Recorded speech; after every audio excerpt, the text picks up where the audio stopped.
रूहानी राहें धारावाहिक प्रजापिता ब्रह्मा कुमारी ईश्वरी विश्वविद्यालय, जो कि विश्वविख्यात आध्यात्मिक संस्थान है, के साथ संलग्न उन महान विभूतियों की जीवन गाथा है जिनका संपूर्ण जीवन विश्व को बेहतर बनाने की सेवा में समर्पित है। यह धारावाहिक उन महान योगियों की सेवा में जीवन की झांकी है जो कि इस ईश्वरीय विश्वविद्यालय के आधार स्तंभ है तथा अपने मन वचन कर्म द्वारा जन जन को विश्व एकता एवं विश्व बंधुत्व का संदेश दे रहे हैं।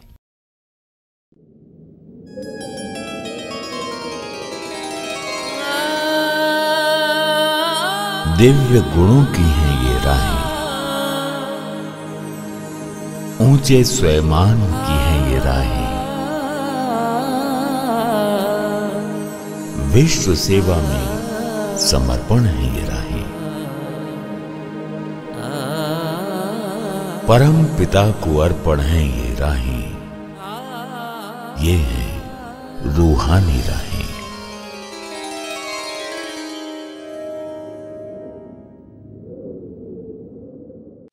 नमस्कार, ओम शांति। स्वागत है आपका रूहानी राहें कार्यक्रम के रूहानी जगत में। और रूहानी राहों के योगी वो योगी हैं जिन्हें देखकर कमल की मिसाल की याद आती है। उनका जीवन पावनता का संदेशा है, उनकी जीवन यात्रा से नव संस्कृति का होता अंदेशा है। आज हम मिलाने जा रहे हैं आपको बीके सुंदरलाल भाई जी से।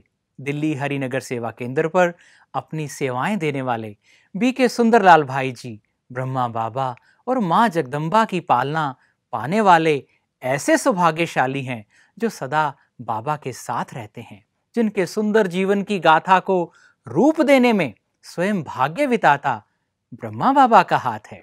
उनसे मुलाकात करते हुए जानते हैं कि कैसे ब्रह्मा बाबा ने उन्हें आधार मूर्त बनाया, विश्व सेवा का पाठ पढ़ाया, योग्य बनाया। बीके सुंदरलाल भाई जी के सत्यम शिवम सुंदरम के प्रकाश से अलौकिक जगत में चलते हैं रूहानी राहें कार्यक्रम के आज के एपिसोड में।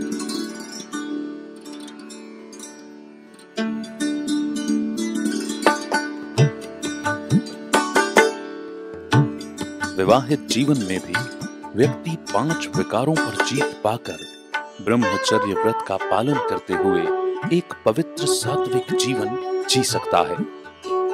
आज के युग में मुश्किल और असंभव सी लगने वाली इस बात को संभव करके दिखाया है दिल्ली हरिनगर में रह रहे ब्रह्मा कुमार सुंदरलाल भाई जी ने।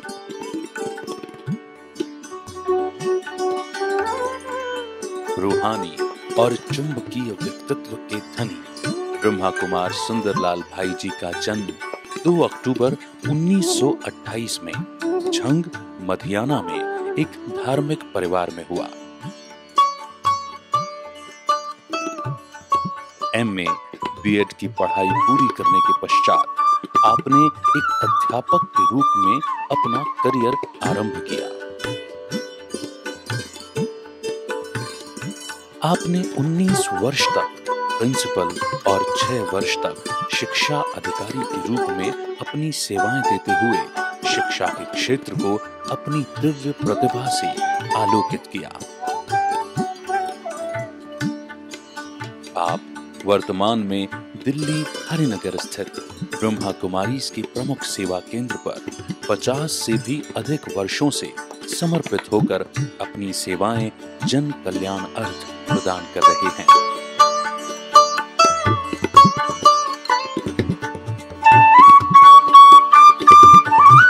मेरा लौकिक परिवार सनातन धर्म को बिलोंग करता है। उसमें वो अखंड पाठ भी होते थे, जैसे रामायण का, तो उसमें बारी बारी बोलते थे, सारे पढ़ते थे। मेरा भी नंबर आया बीच में, तो मैं जब पढ़ने लगा तो उसके साथ अर्थ लिखे होते थे, वो पढ़ने लगा। तो उन्होंने बड़ों ने कहा नहीं नहीं वो नहीं पढ़ने हैं। क्यों नहीं पढ़ने हैं? क्योंकि उसमें टाइम ज़्यादा चला जाएगा, टाइम पर पूरा नहीं होगा पाठ। अब मैं सोचने लगा कि जब चीज़ का अर्थ नहीं पढ़ते हम, पता नहीं, तो उसका फ़ायदा क्या। लेकिन छोटे थे इसलिए कुछ कह नहीं सकते थे, लेकिन बुद्धि ज़रूर चलती थी तब से इन बातों में कि जो भी धार्मिक बातें हैं उनके पीछे कुछ लॉजिक होना चाहिए, अर्थात विवेक युक्त होनी चाहिए हमें बुद्धि को अपील करे।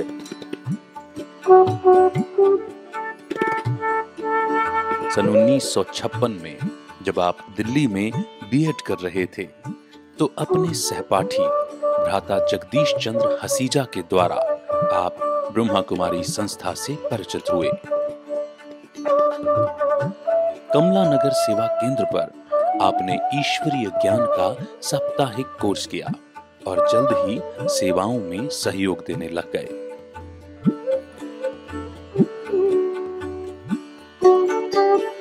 अपने भ्राता जगदीश चंद्र हसीजा जो कि हमारे सीनियर ब्रदर थे संस्था के, और उनके साथ मेरा टीचर्स ट्रेनिंग में जामिया मिलिया इस्लामिया में एक कमरे में ही हम रहते थे लगभग 1 साल। तो वहाँ उनके साथ दोस्ती हुई, उनके जीवन की धारणाओं को देखा, कैसे उनके अंदर सादगी भी है, हिम्मत भी है और बड़ा उमंग भी है सेवा का।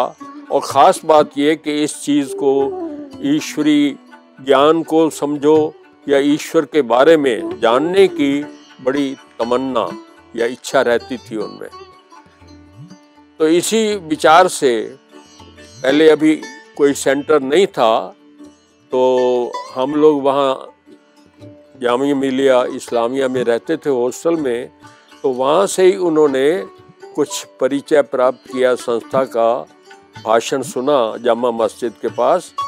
तो वहाँ से एड्रेस लिया और वो मलकागंज में बहनें ठहरी हुई थी, तो वहाँ उन्होंने जाना शुरू किया। बीच बीच में अपने जगदीश भाई जी जो हमारे साथी थे वो मिलते रहते थे दिल्ली में, तो हमें संस्था के बारे में बताते रहते थे। तो उन्होंने कहा कि एक बार आप जाके देखो, फिर आपको जैसे लगा वैसे करो। मैं रहता था शक्ति नगर में, तो नज़दीक के हमारे कमला नगर में सेंटर था, तो वहाँ मैंने जाना शुरू किया। स्पेयर टाइम होता था, घूमने जाते थे, तो उन्होंने कहा जी आप वहाँ जाके देखो। तो वहाँ मैं गया, तो पहले दिन ही थोड़ा अच्छा असर पड़ा। किस चीज़ का? वहाँ के माहौल का या वहाँ के वातावरण का, कितना एक स्नेह युक्त था जिसका बड़ा प्रभाव पड़ा। और फिर धीरे धीरे सेवा भी शुरू की सेंटर पर आते हुए, क्योंकि मेरा 1 बजे स्कूल लगता था, तो सवेरे का टाइम खाली होता था। क्लास तो वहाँ कमला नगर करते थे, लेकिन जो टाइम खाली होता था मैं वहीं सेंटर पर ही रह के कोई ना कोई सेवा करता था, जिसमें लोगों की सेवा और मीडिया की सेवा, अखबार वालों की आदि आदि, या और टाइपिंग का काम होता था कई, तो वो करता था। तो इस तरह से शुरुआत जो हुई, कुछ सेवा से बल मिला, क्योंकि सेवा से कई प्रश्न अपने आप ही हल हो गए। जब हम दूसरों को ज्ञान सुनाने जाते हैं तो वो कोई पूछते हैं, मानो नहीं आती, तो फिर हम विचार करते हैं भाई ये क्या होना चाहिए। तो इस तरह से मतलब अपने अंदर कुछ बुनियाद ज्ञान की रखी गई। संस्था में दिया जा रहा ईश्वरीय ज्ञान आपको बहुत ही तर्क संगत लगा। परमात्मा एक है और वह ज्योति बिंदु स्वरूप है। मनुष्य यदि अपने में सद्गुणों का विकास करे तो वह देवता बन सकता है। इत्यादि अनेक ज्ञान के गुह्य रहस्यों से आप बहुत प्रभावित हुए।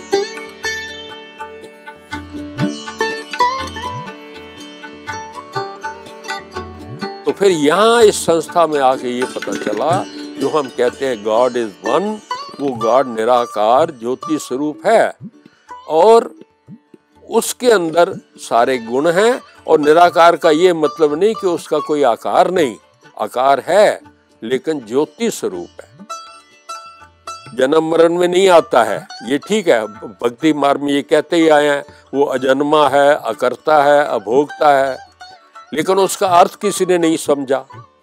तो अभी परमात्मा खुद आके अपना बताते हैं, परिचय देते हैं कि मैं अजन्मा, अकर्ता, अभोक्ता, ये सारी चीजें हैं। मैं जन्म मरण में भी नहीं आता, मैं खाना पीना भी नहीं करता हूँ, आदि आदि। तो ये बड़ी लॉजिकल बातें लगी। और फिर ये जो यहाँ ज्ञान दिया जाता है, भाई हम 84 जन्म लेते हैं, हम आदि से अंत तक पाठ बजाते हैं। और फिर एक सबसे बड़ी बात ये है, जब मैं पहले आया तो यहाँ क्या सुना, वो ग्रंथ साहब में आता है, मानुष ते देवता किए करत न लागे वार। ये भगवान जब आते हैं तो मनुष्य देवता बना देते हैं, उनको देर नहीं लगती है। तो यहाँ ये लॉजिकल बात लगी कि मनुष्य और देवता में क्या फर्क है। हम पहले समझते थे देवता तो बड़े लंबे चौड़े आसमान जैसे, आसमान की तरफ जैसे होते हैं, ऊंचे ऊंचाई वाले होंगे, लेकिन नहीं, हमारे जैसे ही मनुष्य है, ये पता चला। लेकिन उनके अंदर सद्गुण हैं जो इस वक्त हमारे अंदर नहीं है, हमारे अंदर अवगुण आ गए हैं। और बड़ी बात यह है कि बाबा ने आके बताया तुम्हारा वास्तविक स्वरूप वही है। उनके गुण हैं संपूर्ण निर्विकारी, सर्वगुण संपन्न, 16 कला संपूर्ण। तो वो हमें बाबा अपनी धारणाओं से हमें पता चला कि वाकई ये हमें ज्ञान देने वाला कोई मनुष्य नहीं है जो हमें पलटा रहा है। अब उसमें कहा ना कि मानुष ते देवता की करत ना लागे वार, उनको देर ही नहीं लगती है। ब्रह्मा कुमारी संस्था के साकार संस्थापक पिताश्री ब्रह्मा बाबा से जब आपकी प्रथम मुलाकात दिल्ली में हुई तो बाबा ने आपको आओ बच्चे आओ कहकर संबोधित किया। तब आपको आभास हुआ कि जैसे मैं अपने बिछड़े हुए पिता से मिल रहा हूं। बाबा से मिलते ही आपको यह निश्चय करने में देरी नहीं लगी कि सचमुच में ही भगवान इनके तन द्वारा सच्चा ज्ञान दे रहे हैं। जब आप माउंट आबू में बाबा से मिले तो बाबा ने आपको महावीर कहकर पुकारा।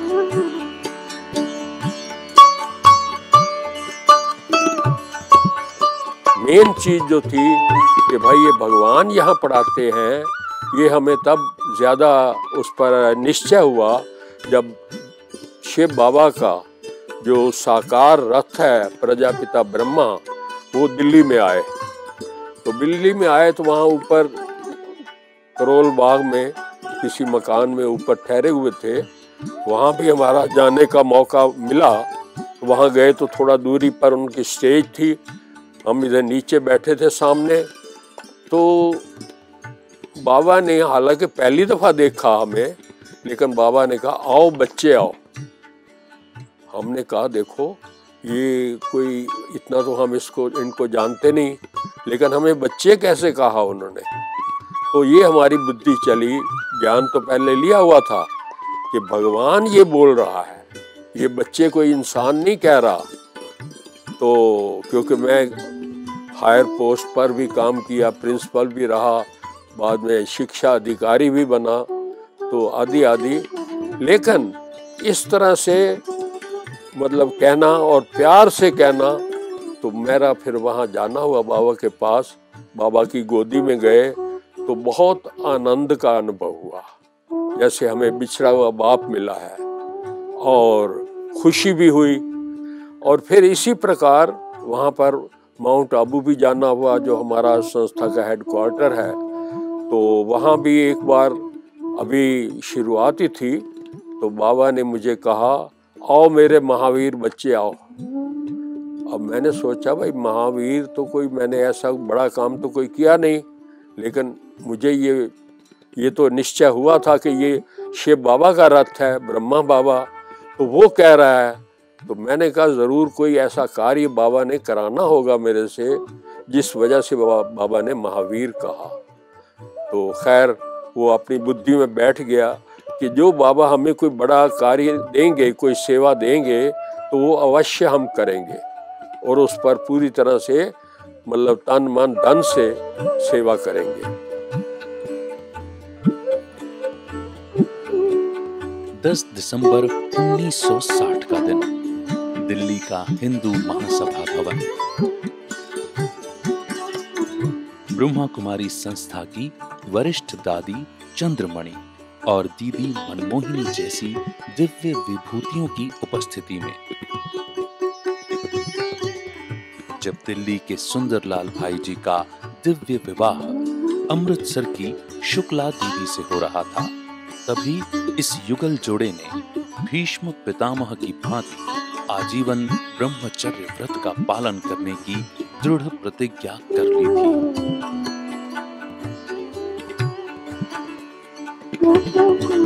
बाद में डिवाइन मैरिज हुआ। क्यों मैरिज हुआ? क्योंकि दीदी शुक्ला जिनका नाम है, तो वो उनकी माताजी, पहले सारा ज्ञान में चलता था परिवार, और उनकी माताजी मम्मा को अमृतसर में लाई है। तो इस तरह से बड़ी पुरानी माता थी वो, लेकिन उनके अंदर सिर्फ एक बात थी कि लोक लाज। लोग क्या कहेंगे, भाई लड़की बड़ी हो गई, शादी नहीं कर रहे। हालांकि शुक्ला जी की इच्छा नहीं थी, लेकिन अब उनका ये आया कि लोग क्या कहेंगे, तो इसलिए उन्होंने कहा भाई मैं शादी तो जरूर करनी है इनकी। हालांकि मैं तो जानता ही नहीं था, लेकिन हम तो संस्था को जानते थे या बाबा को जानते थे, तो हम तो ये सोचा था कि बाबा जो कहेगा वो हम करेंगे। लेकिन जब यहाँ से ये कहा गया कि तुम क्यों नहीं शादी करके भी पवित्र रह सकते हो, तो ये एक अजीब सी बात थी।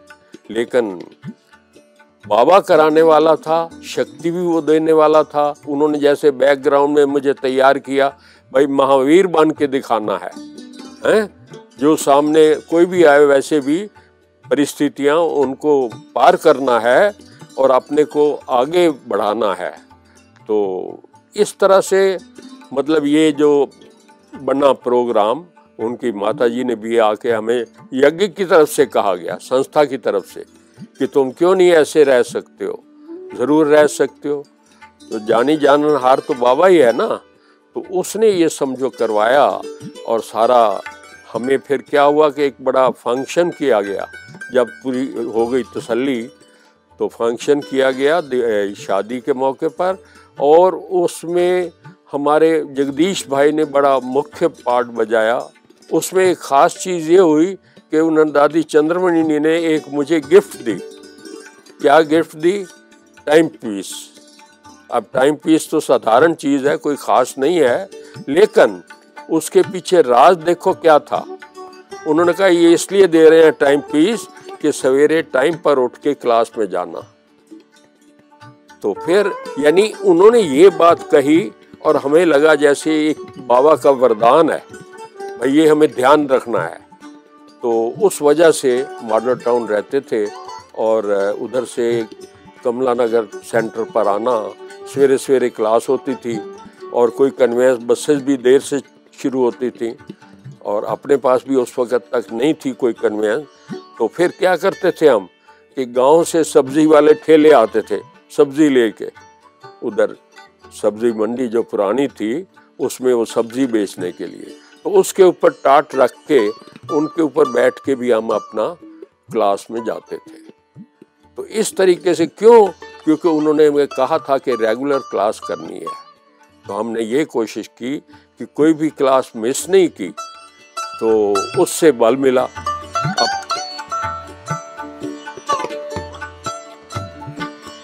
आपने अपनी युगल ब्रह्मा कुमारी शुक्ला दीदी के साथ पटेल नगर दिल्ली में घर से ही ईश्वरीय सेवाएं आरंभ की। फिर जहां जहां आपका नौकरी में ट्रांसफर होता रहा, वहीं पर जाकर जन जन को ईश्वरीय संदेश देने के लिए आप सेवा केंद्र खोलते गए। 1986 में हरिनगर में एक विशाल भवन का निर्माण किया गया, जिससे मानव कल्याण की सेवाओं को और अधिक गति मिली और धीरे धीरे आपके सानिध्य में 100 से भी अधिक सेवा केंद्र दिल्ली व आसपास के शहरों में खुल गए। धीरे धीरे फिर पटेल नगर में सेंटर खोला। दीदी बड़ी वहीं थी, उनकी राय से बाबा भी थे और बाबा हमें कहते थे कि एक नामी और एकनामी। इसका क्या मतलब है कि एक को याद करना है और दूसरा इकोनॉमी से चलना है।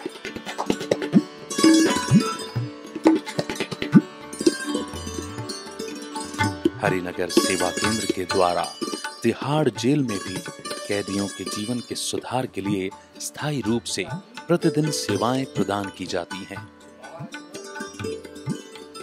सहज राजयोग के अभ्यास से अनेक कैदियों के जीवन में सकारात्मक बदलाव आया है और वे व्यसनों से मुक्त बने हैं।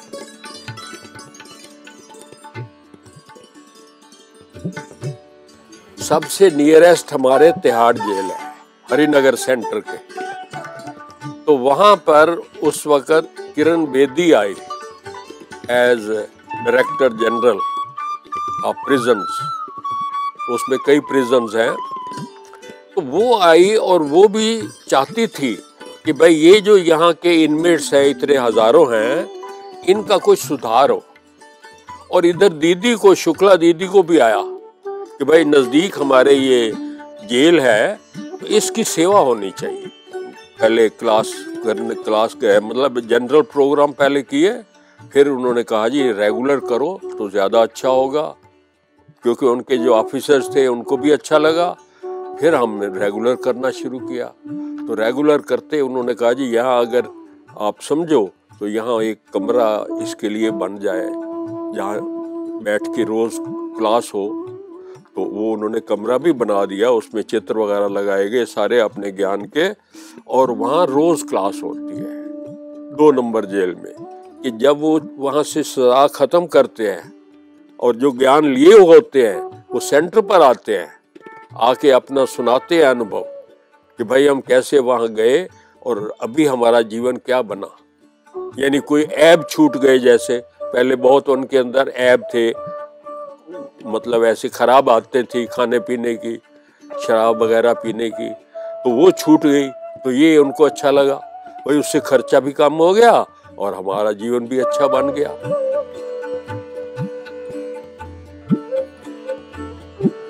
आप हमेशा स्वपरिवर्तन और माताओं बहनों को आगे रखने में विश्वास रखते हैं। आपका मानना है कि सच्चाई, ईमानदारी पर चलते हुए ईश्वर को अपना साथी बनाकर चलना ही फायदेमंद है।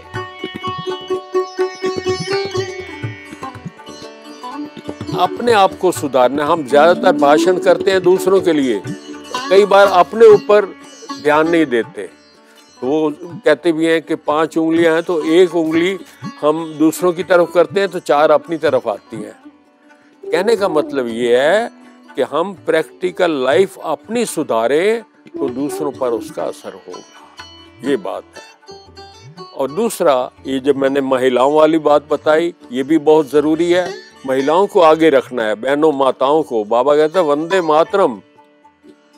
तो समाज ने ही माताओं को गिराया है, उनको कहते हैं सेकंड से वो है सिटीजन्स, नहीं ये फर्स्ट है। बल्कि आपको बताऊं, जब भी हमारा डिवाइन मैरिज हुआ तो एक किताब निकली थी, किसी सन्यासी महात्मा ने निकाली, उस पर था नारी नरक का द्वार है। देखो, और बाबा ने कहा, जब बाबा को मिली कि ये तो कैसे लिखा है, तो गलत है, ये नारी तो स्वर्ग का द्वार है। तो वो चीज हम दुनिया के सामने लाए, माताओं बहनों को आगे रख के, कि वाकई ये समाज भी उन्हीं के द्वारा आगे बढ़ रहा है। हम सब मददगार हैं, ठीक है, जरूरी है। बाबा भी कहता है दोनों जरूरी है पक्ष, है, और अपने जीवन को आध्यात्मिक बनाएं, ये मैं समझता हूँ बहुत जरूरी है सबसे।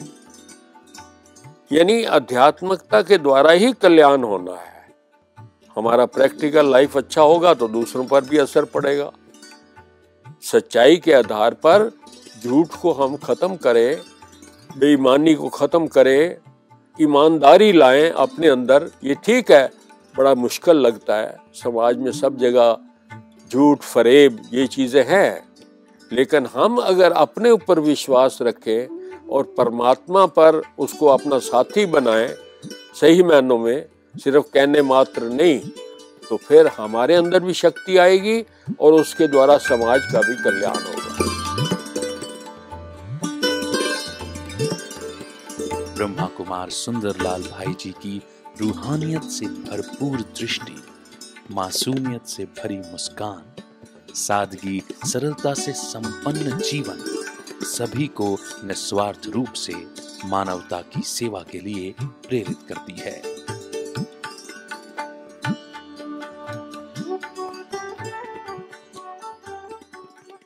आज आपने मुलाकात की बीके सुंदरलाल भाई जी से और आपने जाना कि आत्मज्ञान और परमात्मा की पहचान कैसे आपको ऊंचाइयों तक ले जाता है, जिन्हें लोग केवल काल्पनिक कहानियों में सुनते हैं।